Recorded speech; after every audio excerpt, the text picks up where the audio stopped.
passage, I want you to think back and ask yourself, have I ever been left somewhere? Did Mom ever leave me at the mall or the grocery store? Or on vacation, my parents forget one of us and move on to the next place and say, oh, wait, didn't we have 4 kids? I only see 3, Has that ever happened to you? Anyone? It happened to you. Where were you left? At Niagara Falls. Ooh. So, it's probably a mother's worst nightmare, right? In a crowd, you lose a kid. Most mothers, most kids. We're going to look at our text this morning that deals with that topic. So let's look at Luke chapter 2, verses 39 through 41. So beginning in 39, it says, when Joseph and Mary had done everything that required by the law of the Lord, they returned to Galilee, to their own town of Nazareth. And the child grew and became strong. He was filled with wisdom, and the grace of God was upon him. This is one of our only glimpses of Jesus, the early years, of the childhood of the Messiah. That's one topic that we wish we knew more about. We'd love to see a movie about the childhood of Christ based on the Gospels, but it would be a real short one, because we really don't know much. There isn't much in the text to tell us about Jesus as a child, and this is one of those rare glimpses. We see from the beginning that Joseph and Mary are going back to Nazareth, back to their hometown, to go back to what we would think as a normal life. Now this is after they have already fled to and returned from Egypt. This is probably Joseph going back to the family business, which is carpentry. They have had a lot of adventures, have they not? From the conception to the birth, to the visit of the wise men, to Herod, to all of that, they have been going through a lot of life that is not normal. And they are probably looking forward to resuming whatever that normal life was. After all, Joseph and Mary had plans before all this. Plans to get married, plans to have a life, plans to live somewhere. And now they are returning to it. And they're going to have children of their own that the text doesn't really tell us about, but we learn later that Jesus had brothers, including one named James. James, who would later on grow to lead the church in Jerusalem and write a book called James, which we are coincidentally studying on Wednesday nights. That's a little cheap plug there. I haven't figured out how to plug the Wednesday morning one for 1 John, except for to say we're also studying that on Wednesday morning. So if you can make it, we'd love to have you. But all the while, as they're raising this child, they're probably thinking, what do you do with this kind of child? How do we raise him? What sort of training would a Messiah need? What kind of program should he be in? Should he be learning violin? Should he be studying karate? I don't know. He's going to be the Messiah. What does he need? And when is he going to start to show that Messiahness? And what would that look like? And always in the background in Mary's mind, the words of Simeon from chapter 2, verses 35, when he said to her that a sword would pierce your own soul too. Always in the background, that fear about what's going to happen as he grows up. But we also see from our text that he had a godly upbringing, that Mary and Joseph from the very beginning observed the law. And there's a reference to what happened in verses 23 and 24 of chapter 2 that we haven't read today, where Joseph and Mary go and offer sacrifice.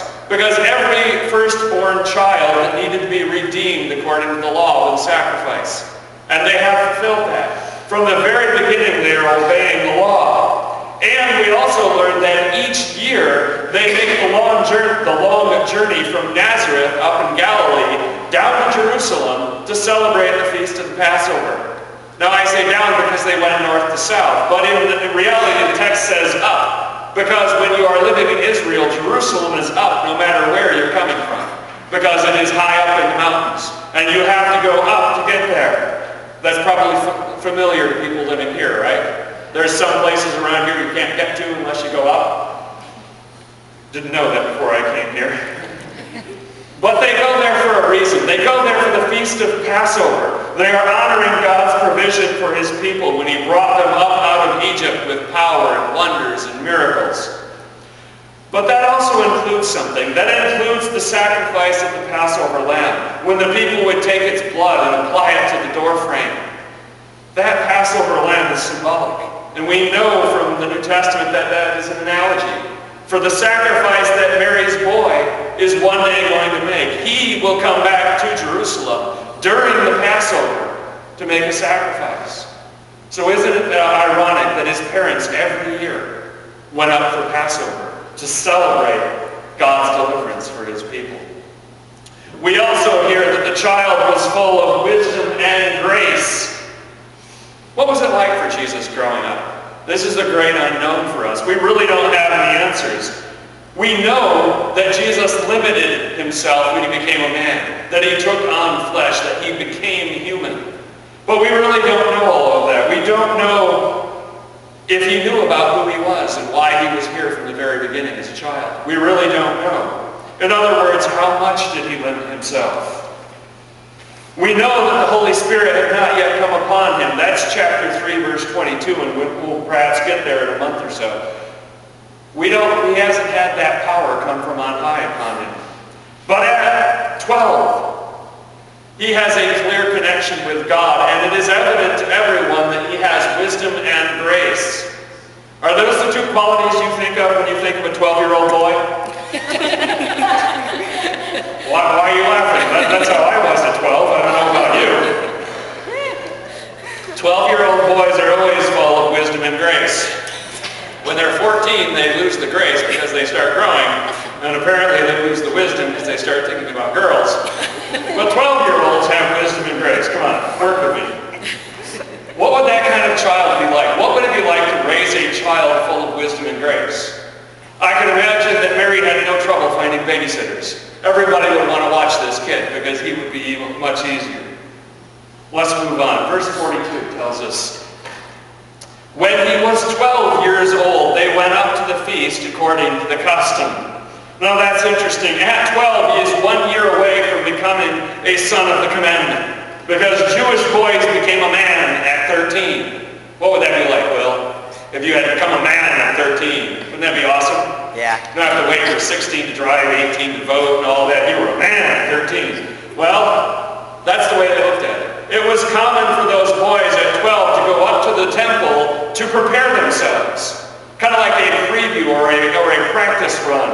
Kind of like when Dad used to let you sit on his lap and drive his car when you were 13 or 14 or even younger. On those back roads, as long as you don't tell your mother. Or is that just me? My dad used to let us do that on the dirt roads, sit on his lap and do the steering. Mom, I don't think I ever knew about that. But we did that. So he goes up to Jerusalem, verses 43 to 45. After the feast was over, while his parents were returning home, the boy Jesus stayed behind in Jerusalem, but they were unaware of it. Thinking he was in their company, they traveled on for a day. Then they began looking for him among their relatives and friends. When they did not find him, they went back to Jerusalem to look for him. Now I refer to this as the post-feast stampede because I think it makes sense. The roads would have been absolutely packed with people heading home after the conclusion of the feast. Kind of like when you're leaving a ballpark. All right, you leave the stadium, there's 70,000 people going the same way. You're pretty much just going that way because that's the way the crowd is going. There would have been plenty of people on that northward road heading to the north. People from Galilee, people from everywhere north on that same road to begin with. So there would have been relatives, there would have been friends, there would have been neighbors everywhere. And it would not have been out of the ordinary for them to have lost track of Jesus for the time being. But it tells us a little bit about them. It tells us that they didn't do a head count. Every elementary teacher knows you don't take kids on a field trip without doing a head count every 10 minutes because you're going to lose one. But they didn't do that. They apparently didn't know the concept of the head count or the buddy system or whatever we use these days. So Mary and Joseph assume that Jesus is around here somewhere until they stop to camp for the night because it's a multiple day journey to get home. And then they start looking around and he's not there. And I wonder what went through Mary's mind when she realized that he was missing. She might have said to herself, I'll never hear the end of it. Hey Mary, did you misplace the Messiah? Anybody seen the Messiah, Mary? I mean, geez, oh Pete, she's the mother of the Messiah and she's misplaced him. That must have been horrible. I think every parent would have been somewhere between concerned and panicked, depending on the parent. And so they go back to Jerusalem. to Jerusalem, back the way they came. They went a whole day's journey. Now, dads are fond of saying something when they're in the car with the kids, right? And they're acting up. What do they say? I'll turn this car around. We'll go back. Well, actually, this is the first time a father has ever gone through with that, because I don't know a father that actually did that. But Mary and Joseph go back, and I bet they walked through the night. I bet they didn't take it easy, because who would? All the way back to Jerusalem, uphill, as quickly as possible. And now the search is on, verses 46 through 48. After 3 days, they found him in the temple courts, sitting among the teachers, listening to them and asking them questions. Everyone who heard him was amazed at his understanding and answers. When his parents saw him, they were astonished. His mother said to him, "Son, why have you treated us like this? Your father and I have been anxiously searching for you." The search is on. And where do you end the search? You end the search in the last place you looked. That's pretty much the way it is anytime you're looking for something. But where do you start? If you had to find a missing child in a big city, where would you start? Would you go to crowded places where the crowds are, or would you try the back alleys, the out-of-the-way places? Would you be one of those parents that randomly went right, left, left, right? Or would you systematically sit down and say, okay, you search this block, I'll search that block, we'll meet back in an hour? I don't know. Or would you be one of those parents who just runs around yelling and screaming until you go hoarse? Some of you know which kind of parent you would be in that situation. But nobody thinks to start at the temple, interestingly enough. Nobody thinks, you know what, we were at the temple together. We saw him there. Why don't we go back there and retrace our steps? For 3 days, they are searching. And it makes you wonder about the emotional state of these parents. What would you feel when you finally found a lost child after 3 days?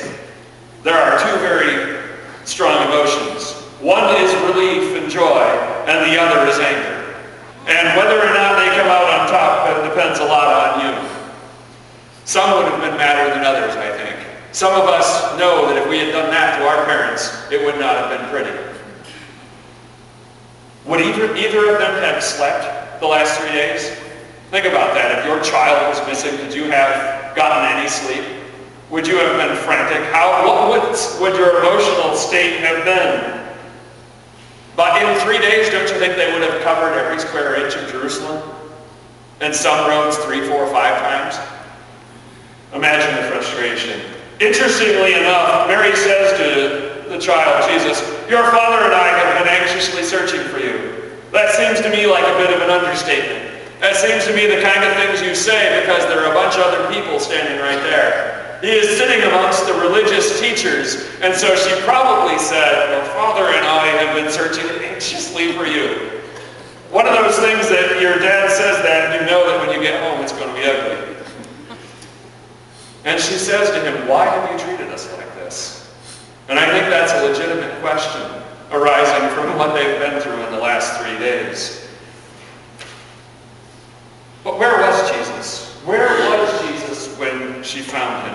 He was in the temple courts. Now, he would not have had access to the inner temple as a child. He's not yet 13.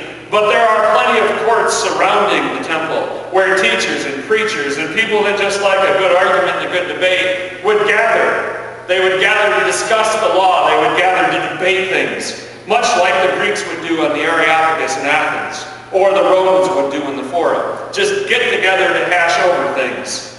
And where was he? He was sitting among the teachers. How many kids do you know that like to sit amongst adults and take part in their conversations? Kind of rare, isn't it? And yet these men are men who have studied the Torah and the rest of the scriptures their whole lives. These are people who eat, breathe, and sleep the scriptures. They are experts. They are the men in this society who know who God is, because it is largely an illiterate society. These are the men who have read the scrolls, who know God's Holy Scripture. They are people of great trust and people of honor. So how does a child from a poor hick town fit in with these guys? So what was Jesus doing? What was he doing? He was listening and asking questions. You know, you can tell a lot about someone by the questions that they ask you. How perceptive they are, how shrewd they are, what their level of depth their questions. Perhaps you can also tell if they have an agenda or a bias to deal with. And yet we hear that everyone who heard him was amazed. Amazed at his understanding of the law, his understanding of who God was and is. And they were also amazed, interestingly, at his answers. You see, he started by asking them questions, and he ended up the conversation answering the questions of the teachers. How many kids do you know that can do that? Walk into the teacher's lounge and teach the teachers a little something. That is certainly amazing. And how was he able to do that? Well, we know from the earlier verse that he was full of wisdom and grace. When you are full of God's wisdom and grace, it is amazing how many answers you have to life's tough questions. You see, you understand that true wisdom comes from above. There are plenty of people out there trying to discover the truth, trying to search it out for themselves. They have a hard time finding it. It is the people who sit back and say, God has revealed the truth to me in his scriptures. Those are the ones who find wisdom and truth. And Jesus' response is where we want to be this morning. This is the meat for us to chew on today. Verses 49 and 50. Why were you searching for me, he asked. Didn't you know I had to be in my Father's house? But they didn't understand what he was saying to them. Didn't you know I had to be in my Father's house? You see, it's like father, like son. At 12, Jesus knew that while Joseph may be his dad, that God is his father. You see, the Gospels are silent on this, as I said before. Did Mary explain it to Jesus? Did she sit him down and say, you know what, an angel appeared to me. You were born immaculately, miraculously. Or did Jesus know from day one? We really don't know. We're curious probably about it, but we have no idea. But we do know that he had a conviction, Jesus did, that he was indeed the Son of God. And that is absolutely fundamental to everything Jesus would later say and do. So much so that it ultimately was the charge that the Sanhedrin leveled against him. When he stood before them, they accused him of blasphemy for this very reason. Let me read you Luke 22, 70 to 71. Are you then the Son of God? They asked him. He replied, you are right in saying I am. Then they said, why do we need any more testimony? We have heard it from his own lips. That was ultimately the charge that led to his death, that he claimed to be the Son of God. You see, the Gospel of Luke spends an awful lot of time telling us about the humanity of Jesus, referring to him as the Son of Man. But in it, we can clearly see also that Jesus was the Son of God. It was so important to his message. And where was he? He was in the house of God. And it makes you wonder, what made the temple in Jerusalem the house of God? You know, God is everywhere. He has no need to dwell in any one place. And yet, he chose to have his presence in the temple.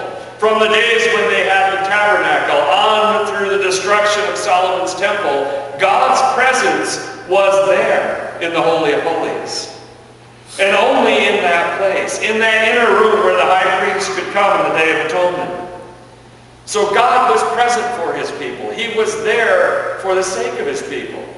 Why is that? To give them an assurance, to give them confidence that he is indeed keeping the covenant. God's presence was there. To encourage them to worship in Jerusalem as a people, to come together as a people, to have that be their focus.